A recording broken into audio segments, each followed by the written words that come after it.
Huge news day right now. We have two seemingly paradoxical trends going on with big stories actually related to both.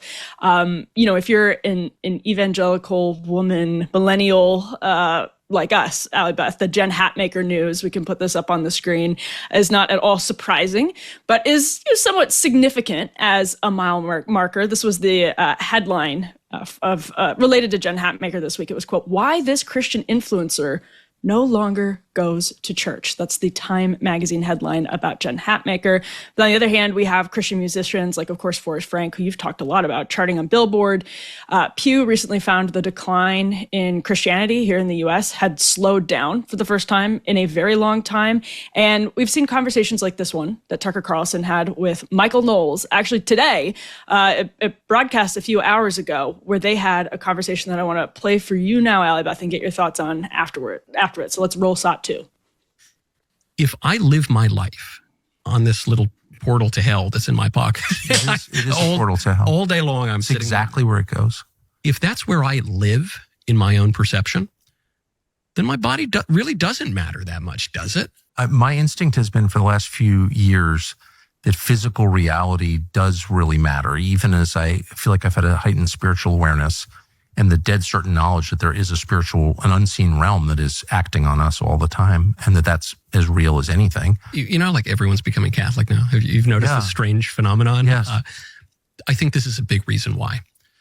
It's the decline in religion has tapered off. Other denominations and traditions are growing, but Catholicism in particular is exploding. Why? I think it's because it's a sacramental theology. Well, I never would have called that. Isn't it? 20 years ago, could you imagine? At all. Certainly not. And Allie Beth, I know you're planning your Share the Arrows conference right now and are actually dealing with that question. Are young people wanting to come back to faith? Is this actually happening? So what's your perspective on that dynamic? Yes, I would want to be the first one to say, yes, Christianity is making a comeback. And of course, I am encouraged that the religious nuns, as Pew Research has named them, that seems to be leveling off. People aren't leaving Christianity or even just faith in general as quickly as they were before.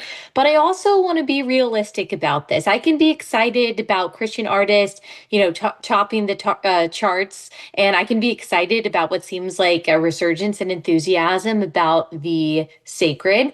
However, when I actually look at the data, Pew Research has another really important study that I've seen both Catholic and evangelical outlets report on, that the net growth for both evangelicals and Catholics is not good. And it's actually far worse for Catholics than it is for evangelicals. For every 1% that joins the Catholic Church right now, 8 people leave. That is actually up from where it was in 2014, that for every 1% that was joining, 6 people leave. It's not as bad in the evangelical world, but it's also not great. And so I think that we just have to have like a realistic understanding of what's going on. And we can be enthusiastic about the good signs we see while also realizing, wow, we still have so much work to do when it comes to evangelism, when it comes to equipping, when it comes to apologetics. I think it's a super exciting time to be alive and to be a Christian because people are interested and they might be listening more than they have, but not everyone believes yet. So we have a lot of opportunity. Yeah, there's this happening on one side. On the other side, I'm seeing what people describe as like the post-Christian right. I don't know if that's my algorithm. I don't know if that's everyone else's algorithm pushing some of this content towards them. But on the one hand, you can see how this world that has been so stripped of meaning and beauty, this high-tech world that we live in, being stripped of those things, you could sort of understand how that might lead to people going towards nihilism. What do you make of that? I mean, actually, even just the shooter in Minneapolis last week seemed to have this smattering of ideological commitments that amounted to no coherent ideological commitment overall. Yeah, we kind of saw that with the Trump assassination too, and it almost maybe seemed like that when it came to the Covenant shooter. I mean, obviously, all of these people have evil motives. Obviously, that is the theme that we see in all of this. But yeah, you're right. It's strange. We see this kind of nihilism. We see this kind of, I don't want to be here anymore. I don't even know who I am. This shooter allegedly from Minnesota said, I'm tired of being trans. That was one of the things that he allegedly wrote in his journal. I wish I hadn't been brainwashed. And so I wonder if we are already starting to see this very rotten fruit of secularism and progressivism. I would have thought that the chickens of progressivism would have come home to roost like when my kids are adults, that like we would really see the damage that it caused in 10 to 15 years. But man, this is going fast, just as fast as the sexual revolution went from we just want, hospital visitation rights to you have to allow us to chop off your kid's breasts. In a matter of a few years, we are now seeing the damage that has been caused by that sexual revolution, to where the adolescents who fell prey to it within a matter of like 12 months are saying, I don't even want to live anymore. And so while I don't like that acceleration because of the consequences, I do wonder if that is what is going to teach us a lesson as a society about what works and what doesn't.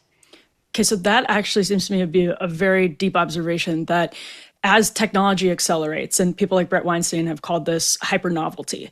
So as technology accelerates, in some cases faster than our bodies can keep up with, as that starts to happen, do we then change more quickly, meaning we can change in a progressive direction more quickly, but then change in maybe a reactionary conservative direction just as quickly as it lurched left in the first place? What do you think about that? Yeah, gosh, that's a really good question. I mean, I think that we're all just trying to make sense of everything that's going on. And I think the older you get, the less energy you have to do that. Like if my grandmother were still alive, she died 5 years ago. I don't think she knew what transgenderism was. I don't think that she knew that it was a possibility that someone could identify as the opposite sex. And if she were here today and I tried to explain this to her, I think it would be very difficult. Whereas I feel like I have a pretty good handle on all the craziness that's going on, yet every day there's something new that I have to learn, new terminology, a new paraphilia, or something that is being normalized. And I'm trying to formulate, okay, well, what does the Bible have to say about this? How do I think about this? And so, yeah, I mean, I guess the short answer, and maybe the overly simple answer, is that the world gets more and more chaotic. And as that happens, people are looking for simplicity. They're looking for clarity. They're looking for things that they can hold on to and know are real. And while I'm not Catholic, I can see how someone would be right now attracted to that aspect of Catholicism, which is very regimented and very routine and very tangible and very seen and very aesthetic. It also matches an aesthetic that I think is on trend today. And so there's a lot. Yes, there's a lot changing, and I think people are just desperate for meaning. Yeah, I think that sounds right. Yeah, my theory has been that I don't mind going to church in a gym or the wherever, whatever it is. I've been to church in a lot of funny places. I'm sure you have too, Allie Beth. But I feel like there's an incredible market right now for evangelical church plants to build something beautiful. Build a beautiful, beautiful home for your church. That's waiting to be tapped. Now, true. Actually, on that note, what do you think? You mean, you were just mentioning young Catholic men in particular. That's who's gotten a lot of attention in this. But you are particularly close with young Christian women, evangelical women. Are you seeing from them in your own life movement there? If so, how do we explain it? How do we explain maybe young evangelical men? What are you seeing overall, just as somebody who's so close to it? The biggest surge that I saw, not just in my following, but people reaching out to me saying, okay, I didn't believe this, but now I'm wondering if it's true, was 2020. And 2020, a lot was happening. Obviously, it was an election year, a very contentious election. Obviously, we had COVID, and then we had the summer of George Floyd. And the evangelical church, much of it reacted in a way that I thought was very shameful at the time, really adopting these secular worldly definitions of justice, repeating the mantras of Black Lives Matter, and kind of like, I don't know, trying to apply the biblical text to BLM and package it for Christians. It was very, very strange. It was a very strange time. And I called a lot of that out and talked a lot about it at the time. And while I also have never gotten as much pushback as I did at the time, I also, after that, got so many people who were like, gosh, I was all into BLM. I was all into COVID. I was all into that. But then just I think the terror that they saw on TV, the ridiculousness of the COVID policies, and the fear that they had when they looked out their window thinking, what kind of community and world am I raising my kids in? I think that made a lot of people at least conservative. And maybe just at first conservative, and then, okay, well, what is this conservatism all about? Where does it come from? They keep talking about God. I find that a lot when people become more politically conservative, they end up becoming Christian, but also as people become Christian, they end up becoming more politically conservative. And just, I mean, that's why Trump won. That's why Trump lost in 2020 and won in 2024. It just took a while to see how bad things had really gotten. That is really interesting. Is there Maha crossover? I want to ask you that one because this is anecdotal observation. I do not have data on this, but a lot of young evangelical women I know are super, super Maha. Do you notice that? And what is the explanation? Also happened after 2020. Okay. None of my friends, no one that I know, no one in my family questioned vaccines before 2020. I mean, everyone was just like, yeah, you just do exactly what your doctor said. I didn't even know anyone who questioned their doctor. You all love your doctor. You do what they say.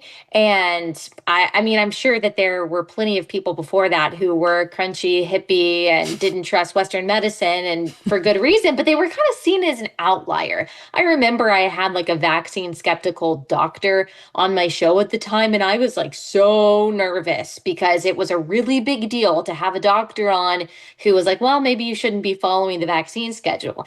Okay, then 2020 happened. I start taking my 6 or 7 month old. That's how old she was when COVID hit. I take her to the pediatrician for her regular well visits. My doctor is already talking. Well, a few months after COVID had started, he starts talking about the vaccine. And as soon as the vaccine is ready, my husband and I have to get it. And as soon as it's available for babies, he'll make sure that all of his patients get it, including my child. And I'm like, hang on, this is too fast for me. Okay. I was not some hippy dippy person before this, but now I feel bullied by my doctor to the point where I wouldn't even go to the pediatrician without my husband, because every time he'd bring up the COVID vaccine after, they started talking about it in the news.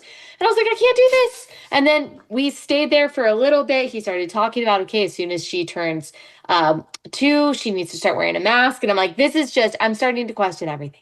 I'm starting to question everything. I'm starting to question the credibility of my doctor. And they're telling me that I have to stay 6 feet apart. That doesn't make any sense. At first, they said that it was stupid to go out and get masks. And they said it's obvious that everyone should be wearing a mask. And then we couldn't travel to visit our family in another state for a couple years because I wouldn't allow my toddler to wear a mask on the plane. And so all of that happened, and so much more that we could relitigate. And I think a lot of moms, a lot of people were like, I don't think that these people freaking know what they're talking about. I really don't. And I don't think they care if we live or die. I mean, we saw what so many politicians did. We saw what Cuomo did. We saw what Whitmer did, and all of the grandmothers who died because of stupid COVID policy. I know someone personally whose father died in the hospital because of COVID because they kept on doing remdesivir and they wouldn't give him ivermectin. So a lot of people went through a lot of suffering during that time because of the medical system, because of scientists. I'm not anti-medicine. I'm not anti-scientist. I'm not anti-hospital. I'm not anti all of those things, but I question them a lot more than I used to. And I would guess that a lot of people in my audience feel the same way. Did you know that all chips and fries used to be cooked in tallow up until the 1990s when big corporations switched to cheap processed seed oils?